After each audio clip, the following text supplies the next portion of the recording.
So Genshin Impact is a game that has become outrageously popular in the few years that it's been out in the wild. And I haven't played this super popular game until recently. Which doesn't surprise me, because I'm usually late on the bandwagon when it comes to popular things. But now that I have, this game has been a freaking chokehold, dude. I love it so much, and it makes my wallet beg for mercy on a regular basis. A big part of why I actually started to play this game wasn't really seeing the gameplay, it was actually the characters. Seeing people draw these characters online made me so curious about the game, and I wanted to draw them, but I didn't feel comfortable drawing characters from a series I never played before, so I started to play the game. And as much as I love these character designs, as an artist, I can't help but want to tweak the designs a little bit, so that's what we're going to be doing in this video, redesigning Genshin characters according to my headcanons. And we'll be starting with the two main characters, the twins, Aether and Lumine. Now, when I redesign these characters, I want to make sure to represent the culture that these characters are supposed to represent. But with Aether and Lumine, that is unclear, especially with how convoluted the story can be, and as of the time of this video, we've only gotten to the Hydro Archon, so the story isn't even complete. The main inspiration for these two seem to be astrology and planetary themes. In both of their designs, there is a bunch of stars, and when the twins go idle, they summon stars into their hands. And I will be honest, there wasn't much I wanted to add to the designs. Both of their designs are really solid and show these characters really well. So mainly what I changed on the twins is small nitpicks or things I wanted to add for storytelling. So we're gonna start with a twin that I chose, Aether. So to get it out of the way, I headcanon Aether as trans. I'm not exactly sure why I do, he just hits me as somebody who's trans, so 2 top surgery scars right under his pectoral muscles. I also ended up making Aether a little bit more beefier because Genshin characters are just way too skinny, like almost scarily skinny. So yeah, more muscles because, you know, he's fighting monsters all the time, so he's definitely one strong boy.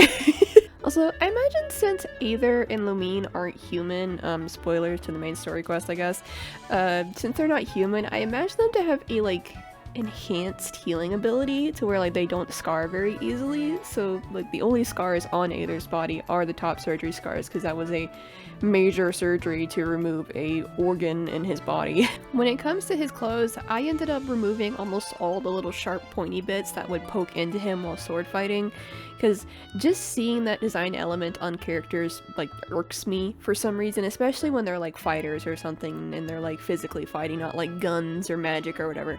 I'm just like, if they're gonna be rolling around, dodging and running everywhere, that is going to dig into their stomach, arms, or whatever, and it's just gonna it's gonna hurt them. I've seen some people have the idea that the scarf that Aether wears is a gift from Lumine, and honestly I find that so freaking adorable. So I added that and making it like look a little threadbare and old and having some stitched up holes that I imagine Lumine would fix.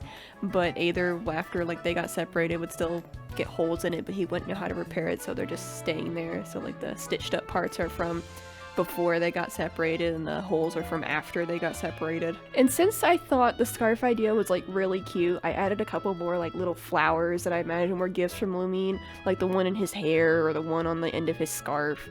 Because just with how close they are in the story, you know, fighting hell and high water just to see each other again, they certainly gave each other like tons of gifts, and if they got any like clothing items or jewelry, they would wear that shit until it breaks.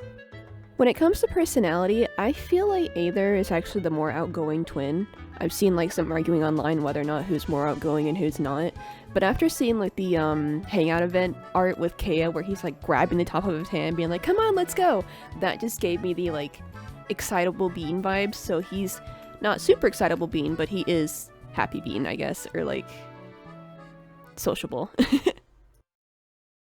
Now on to the twin that I swear every single one of my friends chose. Like, I don't think there's any of my friends that chose Aether. I really don't know.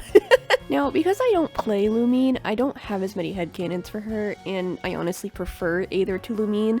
I know, controversial opinion, but so I haven't put as much thought into her when it comes to headcanons or things that I imagine she would be like. But one thing I do know is that I imagine Lumine to be like the big sister, even though they're twins, and if they were older than each other it'd be like maybe 10-20 minutes, but I imagine Aether, Lumine, to be like the big sister type. She's the type who gets Aether out of trouble, she's the type who tells him like, hey, this is a really stupid idea, you know, stuff like that. She takes care of Aether, and she's the just more mature one out of the twins. When it comes to design elements, I made her a little bit thicker, gave her more meat on her bones, gave her more muscle, because again, Genshin characters are surprisingly thin. Like, oof, it scares me how thin they are sometimes. When it comes to clothes and stuff, I didn't really change much. I did connect the train in the back of her dress, because I don't know, something about that train disconnecting, I just didn't like it, so I changed it.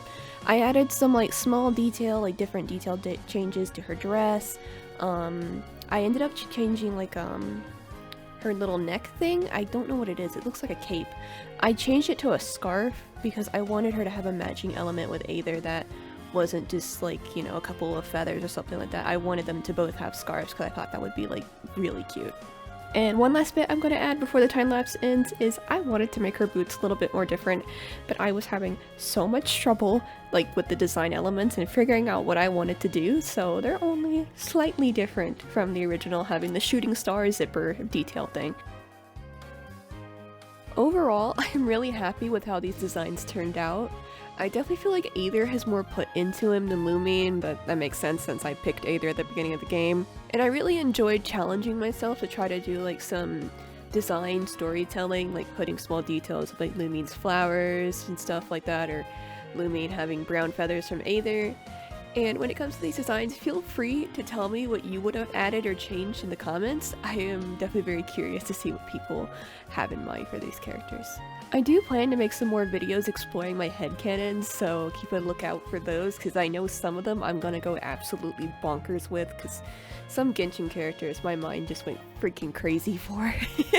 If you made it this far, you are completely awesome. If you like my art or my rambles, please consider giving this video a like or subscribing, please. If you want to support me elsewhere, you can go check out my other socials, and I do have a small business on Etsy that it currently has some stickers available, and I'm currently working on adding more to it. Anyway, I hope you enjoyed the video, and I hope you have a good day. Bye!